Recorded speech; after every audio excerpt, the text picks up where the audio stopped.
Hi, my name is Byron Osir. I'm a strategist. My position here is a strategy lead and business development. So basically, I come up with, when a brief comes in from a client, I look at it and I figure out the direction they should take. So from the top, what I can say is normally when a brief comes in, a step that most people tend to forget is you have to assess if there's really a problem. Sometimes there's no problem, because you look at a client and sometimes they're looking at it just from their angle as a person who is selling, and the context is they've not looked at it from the consumer, or they've not looked at the whole industry practice. Sometimes that industry they're in has changed. So what you do when a brief comes in is first you assess if there's a problem. If there's a problem, you have to put that as the central of your strategy, in the sense that this is the main takeout that the client wants us to solve. So the second step after that is going to an introduction of just the industry as a whole. And then you come to the overview. What is this particular brand probably doing in another country? So if it's shoe polish, what is shoe polish doing in Brazil? What is shoe polish doing in Australia? What is shoe polish doing in South America, for example, South Africa, whatever. So depending on the region, it can really build your insights as to something that has not been done in this market. So you can use that to kind of propel you to have a strong proposal that you're giving. So once you're done with the industry overview, you come to the category overview. So the category overview is probably if you're looking at smartphones. So what is Techno doing? What do they benchmark themselves in? So once you benchmark that, it's a smartphone, yes, at what price range? Okay, so what is that price range? What is Nokia doing? What is Techno doing? What is Infinix doing? What is Apple doing? What is any other phone brand? So you look at that category overview, which will give you a good sense of competitor and what the competitor is doing. That's when you're able to narrow down and see and start shaping your proposal in a way that is the range of the products you're doing. Once you're done with the category overview, you can now introduce the brief. And this is really important because, first of all, let me start. For the ones who don't know what a brief is, it is, if I dumb it down, it's the problem statement. What the client wants, what do they want you to do? So that's in marketing, that's what you call a brief. Now, after category overview, that's when you go to the brief. And once you do the brief, it's really important to note this part, that you need to break down the brief in two ways. As communicators, there's always communication objectives, all right? But before that, always know that every company spends on marketing so that they can affect their bottom line. So, okay, so you start with the business objectives. Always make the communication objectives come secondary. So you start with the business objectives. So it is to increase market share by this, or it is to get this sales to jump from this number to this number. Then secondary to that is when now you come to the communication objectives, because this communication is supposed to affect the bottom line of the company. So if you just go directly and just talk about the communication objectives, you'll miss, because you grab your client's attention when you talk about what affects them the most, which is the money. Remember, sometimes nowadays technology has come and you can actually measure. When back in the day when I was starting my career, there was very minimal ways to measure. The measurement used to come from sales, but nowadays with social media, you can get the engagement, you can get the conversion and all those things. So after you've broken down your objectives, now you go to your target audience. And when you go to your target audience, not all products are for everyone, fortunately or unfortunately. But when you come now to your target audience, you have to personify this person. Like, who is he? We say, for example, we're going with a strategy we're trying to sell a phone and it's a smartphone for about 20,000. So we are trying to sell it to who? A C-class, a C-suite person who is maybe, let's call him James.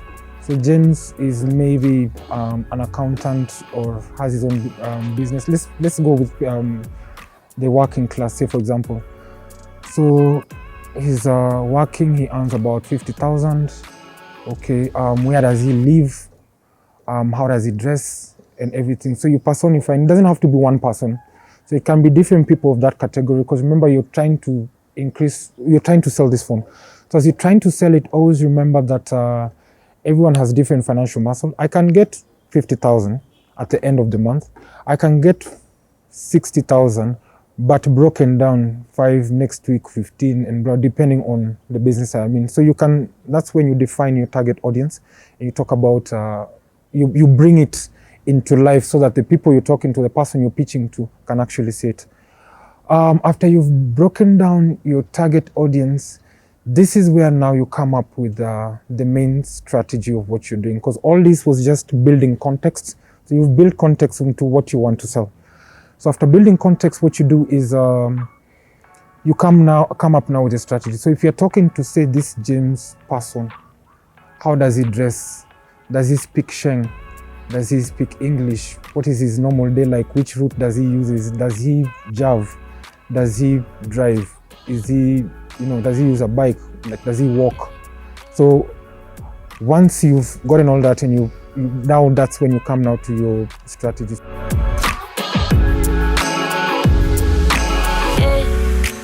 Our strategy is basically the overarching idea of what we are going to do.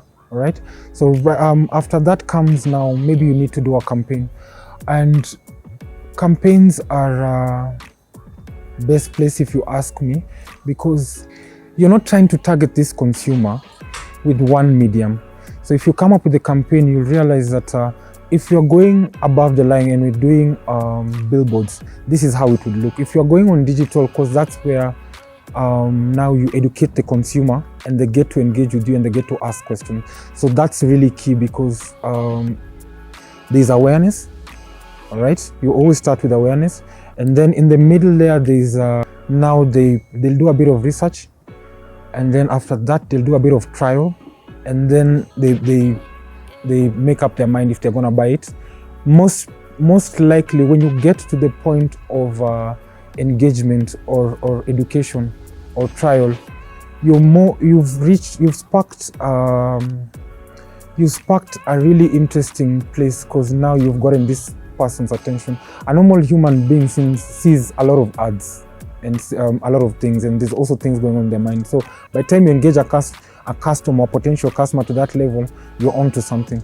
So you educate them, and then you create the interest, and then now they make up their mind if they're gonna buy it or not. But as you create strategies, one thing that will really be key is always try to spark a mood of a person. Like, for example, if I give you an example of energy drinks. If you've seen energy drinks, for example, Red Bull gives you wings. They have these animated things, and they make you laugh. So it's probably one of the few ads, according to me, that when there's a new one, I won't skip, because I'm trying to get that humor out. So that kind of translates that when I'm going to shop and I see this brand, it reminds me of that emotion that I had. So I'm more likely to buy it because I've interacted with it on a different platform. Right? So that's just using different things about it. For phones, say for example, maybe what normally for me nowadays, I feel like people just, the only thing that changes in a phone is the camera, and that's what most people would use or like. So the back one is fine for pictures, but most nowadays I see the selfie camera is really key. That's why you come to, like for example, Snapchat is big because the filters and whatnot. So the phone camera is a very interesting, unique selling point of each and every phone. So if I'm selling a phone, most likely I will want to really highlight the phone camera and selfies of different occasions and whatnot. So you also give the consumer ideas as to, if you get this phone, this is how it's embodied. All right. So emotion is really big. If I give another example, is there's a interesting campaign that went viral some years back. It was called Kenyans for Kenya, and it made people feel emotional in a way that they wanted to contribute towards it. And remember, it was dumbed down to just send 10 shillings. All right, so I look at my M-Pesa or my pocket, depending where I am, and I'll feel like, okay, it won't pinch me a lot to contribute. But if you look at the overall, how the campaign was done, a lot of money was raised because you feel like, okay, let's come through for these people. So emotion is really key when you're coming up with a strategy. Another thing is you go back to this person that you are defining, the James guy that you are defining, and look at his lifestyle and how he speaks. So if you're trying to sell something, embody that talk. I really like how Safaricom does their ads, in the sense that they're not talking to you as a father to a son or father-child relationship. They're talking to you as, you're my friend. Okay, so all their languages, jijazie, they include you, and once people feel inclusive, they're more likely to buy a brand. So if you make someone laugh, then normally 3 emotions. There's that emotional bit, there's that love bit, there's humor, all right, and there's guts. So guts also, I'll boil back to what Red Bull does. Like when you see these people on bikes and then they jump high, you're like, so most likely when you get someone to get into an emotion, it means you've really convinced them of something. Depending on how you want to cascade your strategy, or now we're on tactical, that's a tactical execution. Depending on how you want to use it, and nowadays with technology, digital is really big. If you're not on digital, you need to be. New to it is Threads has just come up, so I would really encourage brands to get on it, because Instagram to me is kind of like, remember the photo albums that people used to have, so that when guests come to your house, this is what you give them. So Instagram, to me, you find that most people are private because they want a digital footprint of their life. So Threads you can talk about, and once you sign up to it, it kind of like follows everyone that you are following and whatnot. Yeah, so if you're not on digital, you need to be on digital, because digital is the future. So you can measure these metrics in the sense of, if you're directing people to a website, you're able to see, to a website maybe to purchase something, you're able to see at what point they drop off. So if the campaign was offline and you've gotten these guys to come online and now they're on your platform, you're able to see at what point do they drop off. Just when they get to the site at stage 2, at stage 3. Depending on that insight, now you go back and change your tactical execution. You make this thing much more simpler, so that, is it time they don't have, are they mostly using it on their phone? Are they mostly trying to buy this thing on their laptop? So that's really a key insight, as to make it easy. And once you grasp a consumer's mind, walk them through the whole journey. So don't make your campaign offline very seamless, and then when they come to the point of conversion, it's like there's a disconnect.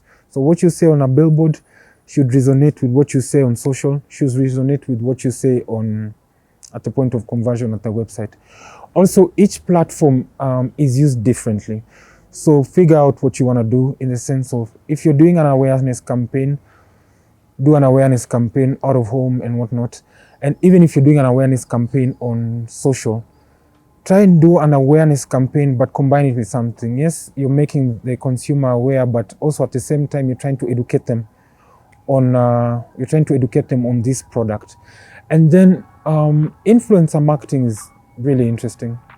It's interesting because it has come to kind of take the game by storm on a tactical level. Yeah, when you're trying to sell a product to a customer, depending on what your product is, try and make your product come kind of secondary, because if you put it too much on people's face, they don't want it. I'd use an example of smoking, for example. The more you put that big pack there, like smoking kills, the more people want to smoke it. Like, the more you tell a child don't touch this, it's hot, they will want to touch it. So try and make your brand a bit subtle, okay, and focus on the emotion that you spark out of this person, and then just in a very clever way get your message across, because the people will always remember your brand by how you made them feel. They will not necessarily remember it was 20,000, it was 5,000, it was 7,000. But every time they talk about your brand, they will always remember how you made them feel. Another thing about influencer marketing is, you see, for me, if say I'm using a Nokia, I talk about Nokia a lot because I've worked on that brand for a very long time and I love it. I loved how they've been able to sell the durability part of it. Like, if police come to your house and they can't open the door, just throw a 3310 there, and you know, if you're nailing, if you want to hammer a nail and you don't have a hammer, just use a Nokia phone. You'll be good. So over the years, I've used so many Nokia devices, and can I really remember how much I bought this one for and this one for? No, I just remember durability. All right, so that's the one thing you want to pass across. Another thing is why you should use influencer marketing is, depending on the brand and the strategy,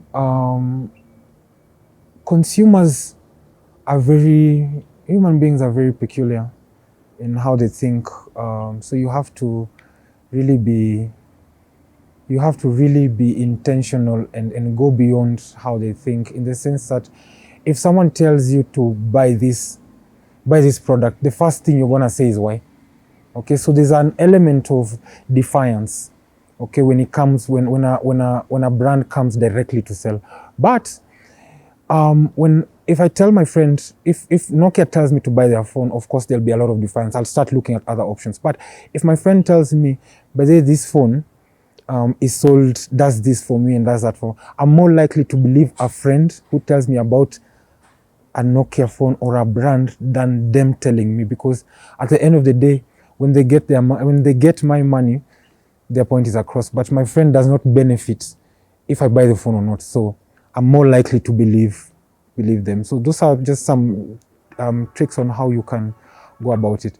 Also, measure your campaign at every given level. When you start, measure it at 2 weeks, measure it at a month, especially if you're starting a new brand. Just try and measure it at every step of the way, because depending on how the consumers receive it, you could always go back and change the method in which you're communicating to them. So maybe you've moved now from awareness and now it's more of education, because guys are asking more questions. So change your tack to spend your money on how you're educating these people about this brand. And then an interesting point is that conversion point is when they come to buy, how long has it taken for this person from awareness to conversion?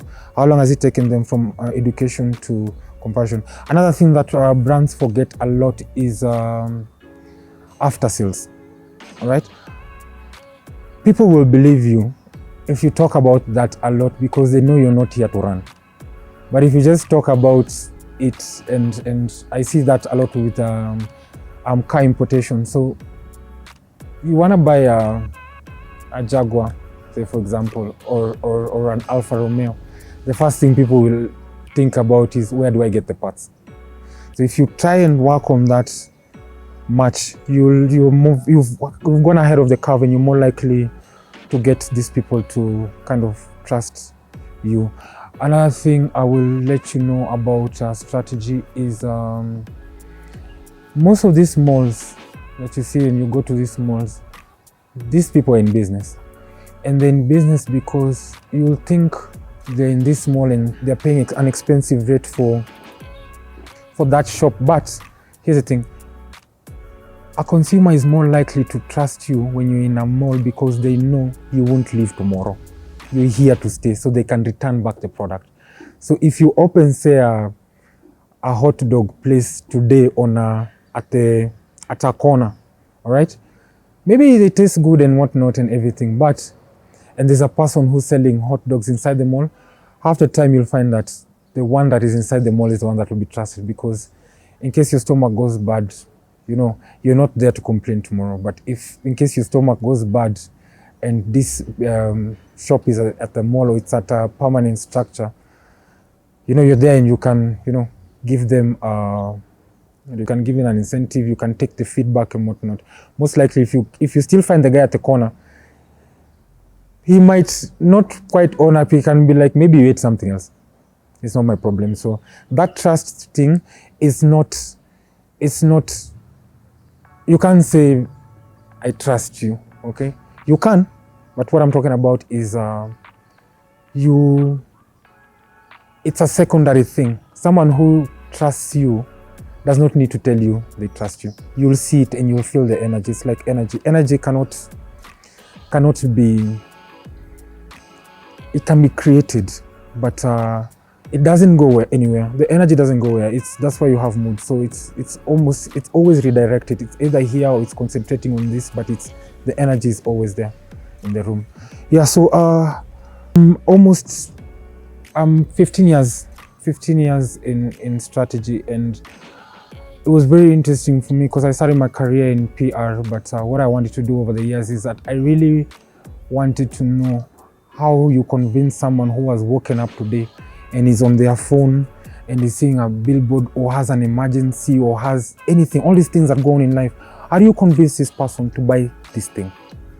I think that was very interesting. And then over the years, I came to realize that at some point, I really liked the campaigns I was doing and the messaging, and I would, you'd get people to get into this emotion, but never forget, always know and keep at the back of your mind that you're doing this to affect the bottom line of this company. So it's either you're taking it up or down, so you decide. So based on that, referrals and whatnot, at some point people and clients just start looking for you. You don't need to do anything. So work on the things that people cannot take away from you, comes to these strategies and whatnot, because anywhere you go, it's in you, no one can take it. All right, thank you. My name is Byron. I do strategy at Crestwood, so give us a call in case you have a problem. Even if you don't have a problem, just give us a call. We like people, women especially.